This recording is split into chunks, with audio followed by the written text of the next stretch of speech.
Hello po, good evening po. Ito, may ipapakita na naman ako sa inyong itong binigay kasi sa aking kanina ng aming kapitbahay. Binigyan ako ng aming kapitbahay.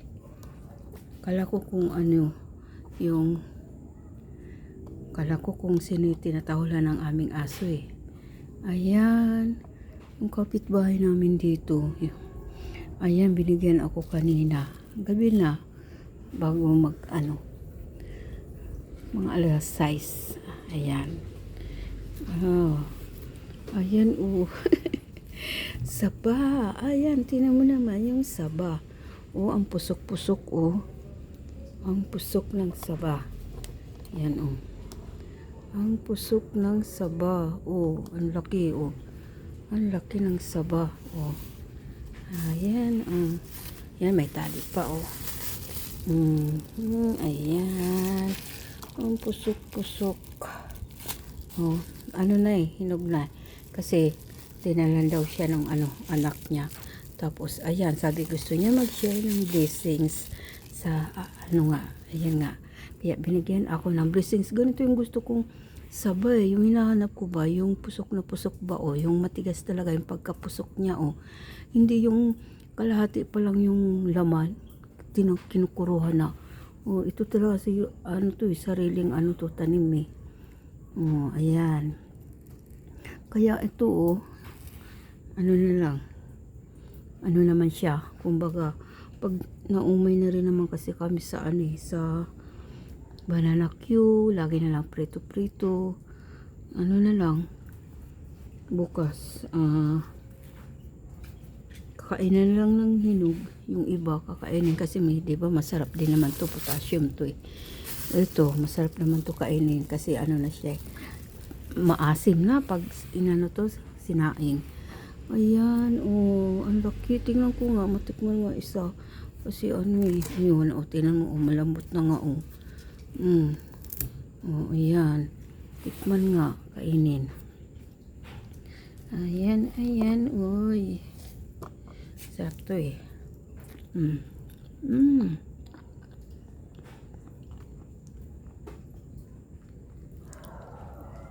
Sarap na talaga kainin. Dapat kainin na lang ganito kasi matamis na eh.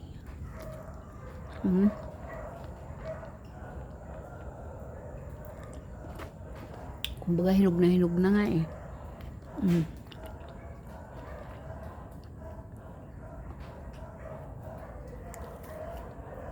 Masarap to, yung ganito lang kinakain na lang na hinog kaysa yung lulutuin pa. Kasi yung mag-overripe na to eh.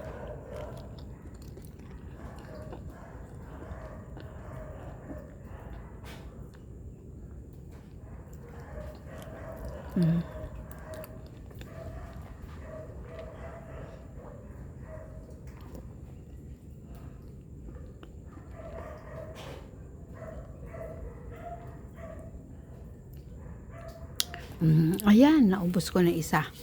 Ayan, yung kalahati babaw ng asawa ko eh. Tapos ito meron pa ako isa ipapakita. Binigay naman ito ni Balai ko kasi di ba nung nagbagyo nga ng uwan, yung puno doon sa sa kapitbahay nila ng ito, yung miracle fruit. Ayan, laki. Mas malaki pa dito yung nauna eh. Mas malaki pa dito. Dalawa itong binigay niya. Kasi pinutol na daw nung may-ari yung puno ng miracle fruit. Ayan. Malaki. Malaki yan Malaki. Ay, malaki. Tapos yung isa nito, mas malaki pa dito. Malaking malaki. Ayun, yun na yung ginawa na yun. Andiyan pa sa rep nga yung juice, hindi pa nauubos. 1 linggo na. Hindi pa nauubos kasi ako, gusto ko lang uminom nito, yung yung hindi pa linalagay sa rep, yung bagong gawa pa lang, bagong luto, medyo mainit-init. Yun, kasi ang sarap ng lasa eh. Pero pag nailagay na sa rep, ayoko na kasi na siya, yung pumapait na. Ito hindi, ewan ko kung kailan ba ito magagawa.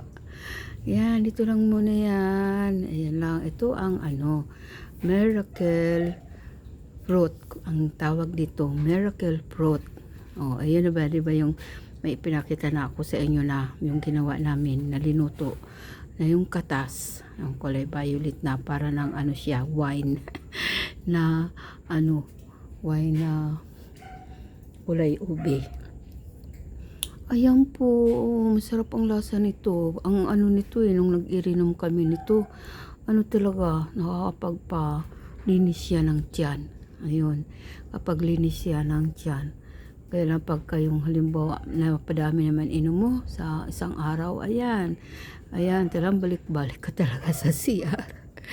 Ayun ang kagandahan dito, linilinis ang tiyan, yung mga hirap dyan sa sa pagdumi, ito ang bagay sa kanila. Yan.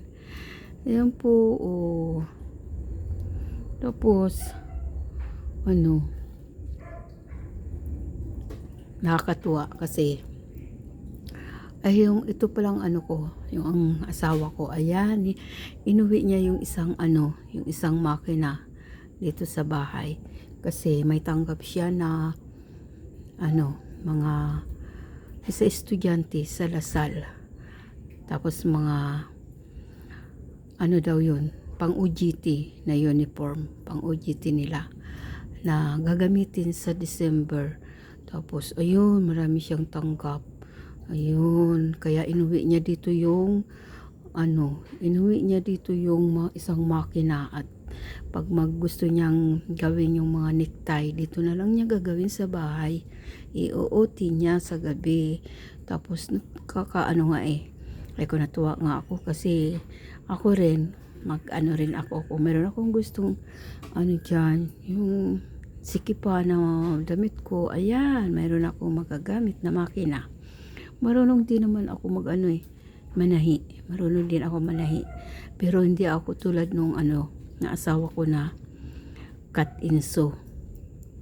Talagang siya ang nagtatabas at siya ang nananahi. Ako lang ako yung operation lang. Operation lang ang alam ko kasi namasukan din naman ako sa pabrika dati. Tapos ayan, pag kasi lininis pa yan yung makina. Pag nilagyan na yan ng langis, ayan, magbablog ako, nananahi ako. Kasi ayun rin yun ganda rin yun, yung papakita ko yung pananahi. Ayan, ganda rin yung pang vlog.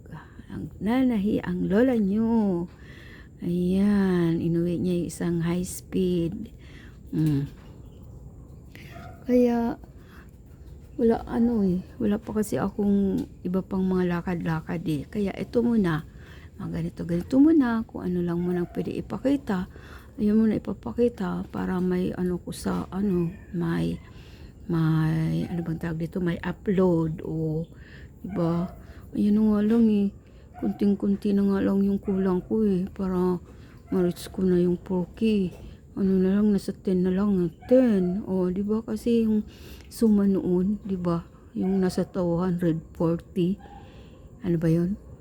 Watts hour, 240. Tapos dyan, nasa 230 na ako.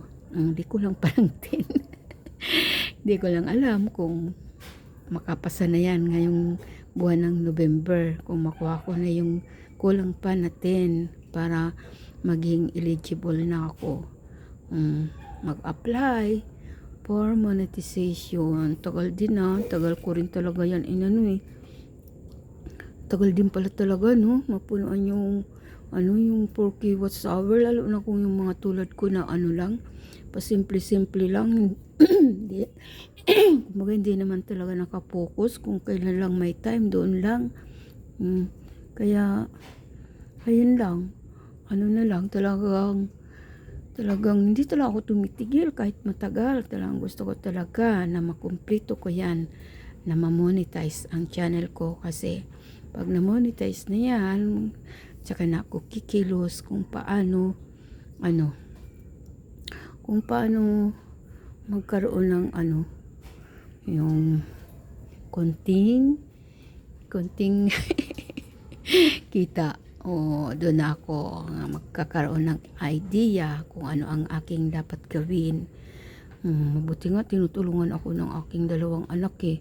Yung isa kong anak eh, yung kasama ko dito magdamag yan eh. Naka-abuse yan, yung isa niyang laptop, naka-abuse yan. Kaya ano na lang, kumbaga diriskartihan na lang yan. Kaya hindi ako tumitigil talaga hanggat hindi yan talaga ma-reach ko. Hindi ako na, kahit na parang gusto na sumuko, nanghihina na ako, hindi, nagpapahinga lang ako mag-upload, pero hindi talaga ako sumusuko. Kasi gusto ko matry na yung meron din akong konting income, na meron din ako talagang income na magagamit ko. Kasi gustong gusto ko rin talaga makatulong sa aking sa mga family ko sa province. Gustong gusto ko talaga. Kaya kahit papano kung mayroon man akong konting income, diba, hindi na ako masyadong nag-iisip. Kaya yun lang po, ayan po ang aking dahilan kung bakit ako nag-YouTube. Yan po. Kasi buti sana kung anong pamilya mo hindi na yung okay ang kalagayan sa buhay, lahat ganun, kaso hindi naman po ganun. Kaya kailangan din talagang kumilos, paanoin rin yung yung pag-iisip habang mayroon naman magagamit na internet. Ayan po, hindi ko inaaksaya yung oras ko.